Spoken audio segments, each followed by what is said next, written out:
नमस्कार, मी पंजाब डक. आज आहे 21 मे 2025 आणि मी आहे माझ्या शेताजवळ. पाहू शकता ते कसा पाऊस पडलेला आहे आमच्या इकडं. म्हणजे जवळपास 10 दिवस झालं सारखा पाऊस चालू. हे वडे नाले आमचे बांध फुटलेत.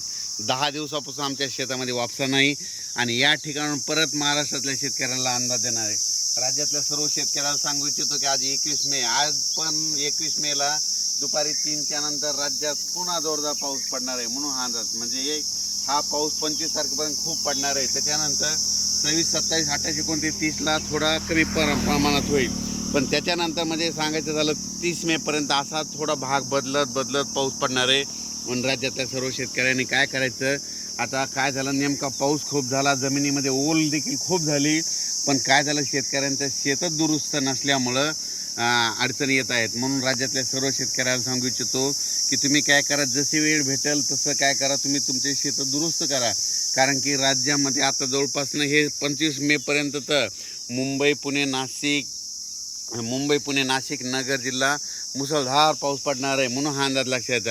आज देखील मुंबईला मुसळधार पाऊस असणार आहे. मुंबईकरांनी सतर्क राहण्याची गरज आहे म्हणून हा अंदाज लक्षात येतो. आणि राज्यात मात्र दररोज 2-2 दिवस प्रत्येक ठिकाणी मुक्काम करत हा पाऊस संपूर्ण राज्यावर पडणार आहे. विदर्भात पडणार आहे, पूर्व विदर्भात पडणार आहे, मराठवाड्यात पडणार आहे, पश्चिम महाराष्ट्र, उत्तर महाराष्ट्र, दक्षिण महाराष्ट्र, कोल्हापूर इकडं सगळीकडेच पडणार आहे म्हणून हा अंदाज लक्षात येतं.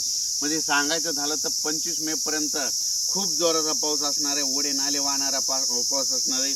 त्याच्यामध्ये वाऱ्याचं प्रमाण जास्त असणार आहे.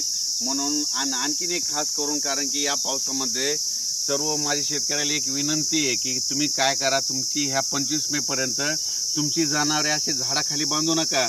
कारण की काय झालं, आज आमच्या तालुक्यात देखील खूप ठिकाणी विजा पडल्या, जनावरे खाली असल्यामुळं त्या जनावरे दगावली आणि विजा पडत असताना, कडकडत असताना झाडाखाली तुम्ही देखील थांबू नका.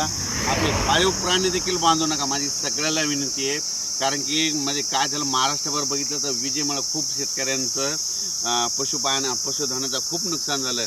माझी परत विनंती की विजा कडकडत असताना झाडाखाली थांबू नका, डायरेक्ट घरजवळ करा, पण कुठं म्हणजे झाडाखाली निवारा घेऊ नका, ही माझी विनंती आहे.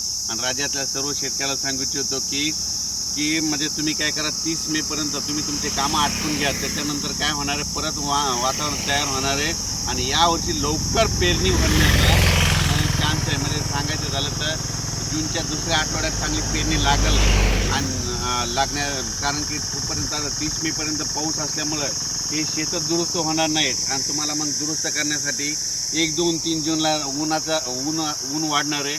1, 2, 3च्या दरम्यान थोडी उकाडा भेटणार. त्या सर्व शेतकऱ्यांना आपण आपले कामे करून घ्यावी. अचानक वातावरणात बदल झाला तर लगेच एक मेसेज दिला जाईल. धन्यवाद.